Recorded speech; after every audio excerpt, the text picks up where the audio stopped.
pemirsa, saat ini saya dengan Pak Bupati sudah berada di PLBN Sota atau Pos Lintas Batas Negara Sota. Ya, negara RI PNJ. Negara RI PNJ, jadi antara Republik Indonesia dan Papua Nugini. Jadi sekarang kita ada di negara Indonesia. Tapi kalau kita masuk di sana, itu ada lintas batas negaranya, Papua Nugini. Kita akan berada tepat di titik atau koordinat lintas batas negara RI PNJ. Menarik nih. Kalau kita masuk ke dalam, boleh sambil jalan-jalan? Ya, ya Pak ya? Boleh. Wow. Ya, tadi kita mau menuju ke sini juga sudah bagus ya semuanya ya? Ya, infrastruktur alhamdulillah puji Tuhan sudah bagus. Dari Merauke ke sini kurang lebih 75 kilo. 75 kilo. Pos PLBN Sota. Oke, Pak, setelah adanya pembangunan PLBN Sota ini dampaknya apa saja sih? Baik itu untuk negara Indonesia, khususnya Merauke gitu, dampak positifnya apa? Baik, dampak nasional khususnya secara positif bahwa harkat dan martabat kita sebagai negara Republik Indonesia betul-betul terlihat bahwa pembangunan kita lebih itu satu, kita bangga sebagai orang Indonesia. Yang kedua, lintas batas yang selama ini tradisional ini dengan PLBN menjadi lebih profesional pengolahannya, lebih tertib gitu. Yang berikut, masyarakat mendapat manfaat dari fasilitas yang ada karena ada transaksi ekonomi yang terjadi. Jadi kita lebih banyak menyediakan BAMA ketimbang warga dari Papua Nugini betul-betul tergantung hidupnya ke kami. Oh, karena memang bisa ada jual beli atau mereka beli barang-barang di sini juga bisa gitu ya? Mereka sekolah di sini. Oh, sekolah di sini juga bisa? Mereka sekolah di sini dan mereka beli BAMA, bahkan air, mereka beli beras dan lain-lain di sini. Oh, di sini? Di Merauke ini? Betul sekali. Kalau untuk keamanannya gimana, Pak? Di sini sangat tertib sekali, sangat aman sekali. Karena di Papua Nugini dengan di sini mereka juga masih ada hubungan persaudaraan seperti itu, sehingga komunikasi familiarnya lebih banyak terjalin gitu. Ya biarpun sudah berbeda, tapi tetap saudara lah ya. Dan tentara kita luar biasa, mereka soft dengan pendekatan teritorial ya, betul-betul bisa menjaga keamanan dengan baik. Dan teman-teman di Papua Nugini juga demikian. Oke, baik.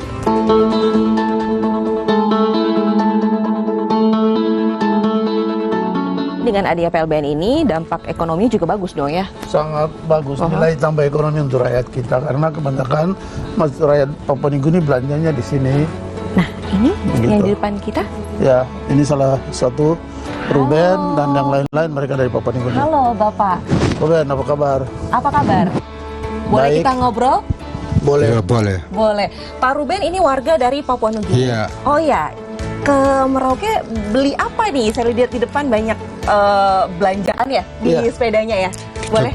Kita beli beras, tepung, terigu, gula, pinang. Oh, pinang juga? Iya. Oh, jadi memang membeli kebutuhan sehari-hari di sini. Biskuit. Oh, biskuit juga. Ya. Oh. Gula-gula. Boleh saya tahu berapa kali dalam satu bulan atau seminggu belanja di Merauke? Beli barang di Merauke? Itu kita datang satu minggu tinggal di PNG baru datang ke sini. Datang ke sini lagi. Datang ke sini lagi. Oke, jadi pas banget ya Pak ya, kita di sini bertemu dengan warga dari Papua Nugini yang sebenarnya mereka biasanya dengan bahasa Inggris. Iya. Ya. Can you speak bahasa? Cannot. Baiklah, jadi memang ini warga negara Papua Nugini yang belanja atau biasa membeli bahan sehari-harinya di Merauke. Nah, ketika belanja di sini berarti ada pemeriksaan juga? Ada pemeriksaan biasanya. Oh, boleh di sini? Oh, jadi memang. Thank you. Terima kasih Pak Ruben. Semua thank you. Thank you. Jadi barang-barang yang mereka beli di Merauke berakhir di sini untuk diperiksa terlebih dahulu. Ya, mereka datang buat jualan dulu misalnya, atau mereka bawa duit dari sana mereka beli. Kan di sini juga pasti ada tempat di Sota ini, ada tempat untuk bagaimana mereka bisa menukar kina. Uang mereka kan kina. Mereka bisa tukar. Setelah itu dalam rupiah mereka belanja BAMA yang ada seperti ini. Setelah itu mereka akan mau kembali. Tapi sebelum mau kembali di pos lintas batas Sota harus ada pemeriksaan. Karena di sini ada pemeriksaan terpadu.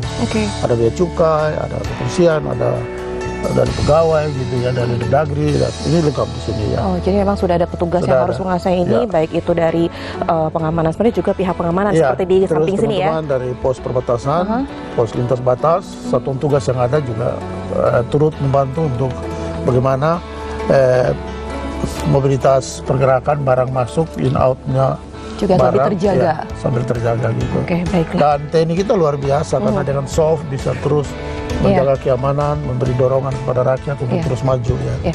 Terima kasih, thank you. Terima kasih ya Ruben, thank you.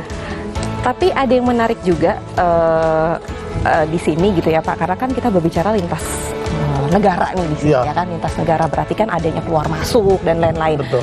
Kalau dari segi keamanan nih Pak gitu ya, peran pemerintah dalam mengamankan sesuatunya kan pasti ada kejahatan, ada Ya. kejahatan antar negara, penyelundupan dan lain-lain, itu gimana? Sampai dengan hari ini kejahatan antar negara khusus di sini, kejahatan seperti yang kita dengar seperti ada transaksi manusia dan lain-lain.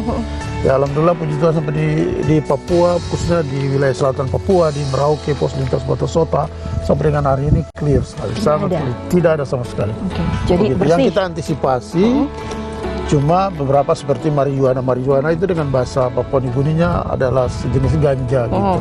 Nah itu yang kita antisipasi karena mulai ada kecenderungan teman-teman dari Papua Nugini datang memasarkannya di sini. Di sini. Ya, Oh. itu yang terus dengan TNI sepanjang perbatasan, pos lintas batas TNI dan juga Polri sama-sama secara terpadu bersama dengan pemerintah terus kita awasi. Oke. Kalau hal unik apa sih Pak yang sering terjadi setelah adanya PLBN ini apa? Biasanya apa yang unik-unik gitu, yang lucu-lucu, wah semenjak ada lintas batas negara nih kok kejadian ini muncul gitu. Uniknya yang pertama adalah bagaimana saat itu kita mau mensentralisir mereka agar lewat pos lintas batas mereka masih anggap seperti Lintas biasa aja. Lintas biasa gitu. Oke. Ada yang masih lewat pinggir pagar gitu. Oh, jadi sebenarnya pemahamannya aja yang Iya. belum pada saat itu gitu. Tapi sekarang sudah tertib Sekarang semuanya. sudah sangat tertib. Sangat tertib. Sangat tertib. Dan mereka lebih bersyukur. Karena juga kalau lewat pos ini mereka bisa dilayani. Kalau ada makan, kalau ada air. Iya, iya. Ya, Dikasih sekarang air. memang saudara juga. Oke. Pak, tadi nih pas lagi mau menuju ke sini, saya sempat melihat di depan gitu ya, itu ada sentra oleh-oleh khas UMKM, ya. UMKM khas Merauke. Kita bisa nggak ke sana? Saya Boleh. tertarik, saya pengen tahu biasanya apa sih kerajinan-kerajinan Merauke itu apa Boleh, khasnya? nanti sesudah ini kami bisa ke sana. Ke sana ya. Oke. Cek dulu.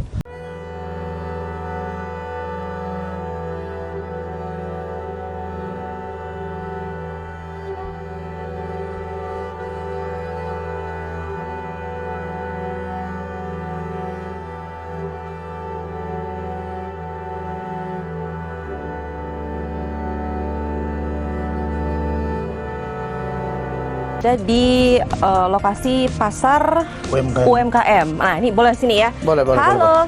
Hai Bapak. Selamat siang. Selamat siang. Boleh ngobrol dengan Pak Boleh, siapa? Pak Wanda. Pak Wanda. Oke, boleh madep kesini sedikit Pak, di tengah boleh ya. Iya. Nah, Pak Wanda, ini kan saya lihat banyak sekali produk-produk asli Merauke. Ya. Iya. Iya, memang di sini ada apa aja nih? Boleh jelasin nggak? Ini belakang saya kan pas. Ini biasanya Kalau- sebutnya apa sih? Ini Kantong. kantong anyaman dari Kulit kayu. kulit kayu, Dari kulit kayu. genemo. Aha. Dibilang genemo kalau Papua, kalau Jawa belinjo. Oh, kalau Jawa melinjo, kalau Papua bilangnya geneo. Iya. Genemo. Oh, baik. Terus dari kulit gaharu juga Gaharu bisa. Nah, kalau ini menarik nih di belakang saya ini juga. Kalau Itu apa? ini dari bulu kasuari, Oh, tapi ini. dalamnya kulit kayu juga. Oh, ini burung kasuari. Iya. Oh, Kalau baik. yang warna kuning itu kasuari yang kecil masih anak-anak. Iya. Kalau yang bulunya warna hitam Ini itu masih sudah muda. kasuari yang sudah besar ya. Oh, bagus ya. Jadi memang dibuat jadi kerajinan seperti ini. Jadi Iya, tas-tas ini asli dari Merauke. Merauke. Baik. Nah, ini juga ada. Nah, kalau ini apa nih? Sarang semut. Ini Ini apa? sarang semut. Mm-mm. Sarang semut itu gimana? Maksudnya ini apa? Sarang semut itu Ini semut sejenis- punya sarang punya semut yang di kayu.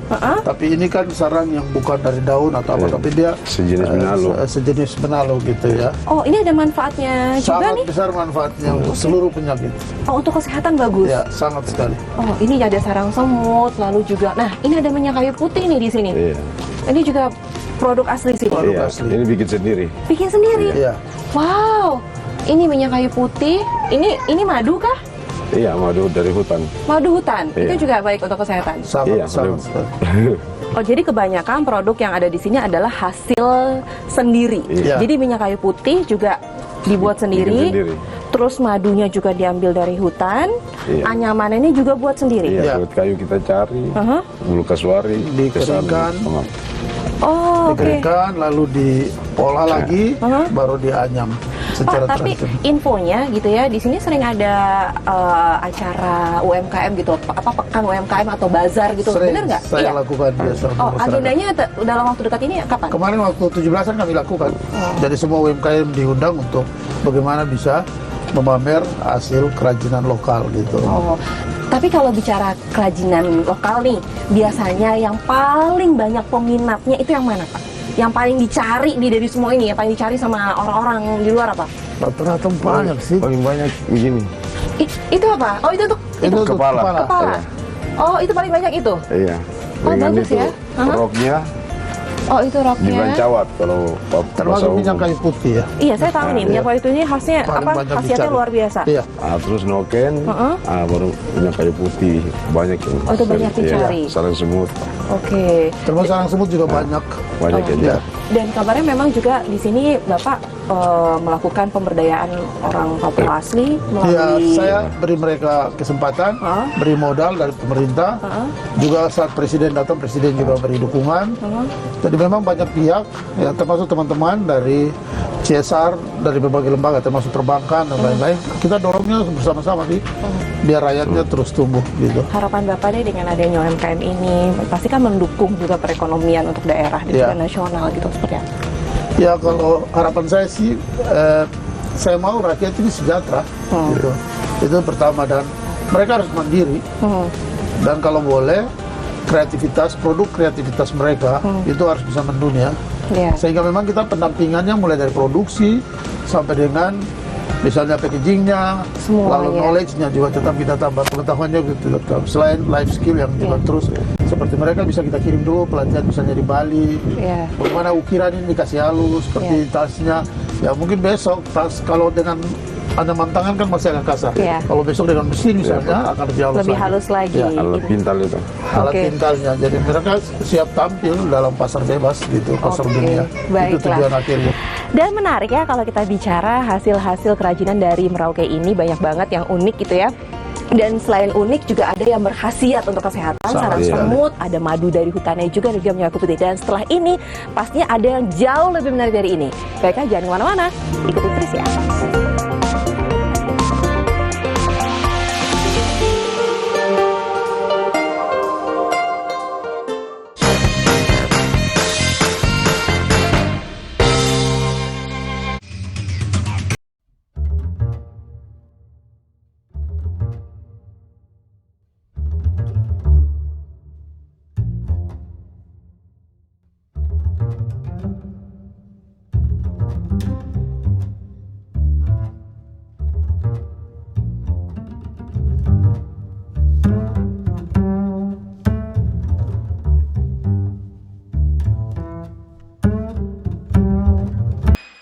Pemilu tahun 1977, Komisariat Wilayah Kota 73 Jakarta Barat menugaskan 50 ekor merpati pos untuk melancarkan komunikasi di 25 TPS. Dalam penerbangan uji coba, seluruh 12 burung yang ditugaskan berhasil sampai ke tujuan dengan hanya kehilangan satu dokumen dalam perjalanan. Ikuti perkembangan dan informasi terkini seputar Pemilu 2024 hanya di Kompas TV, Rumah Pemilu.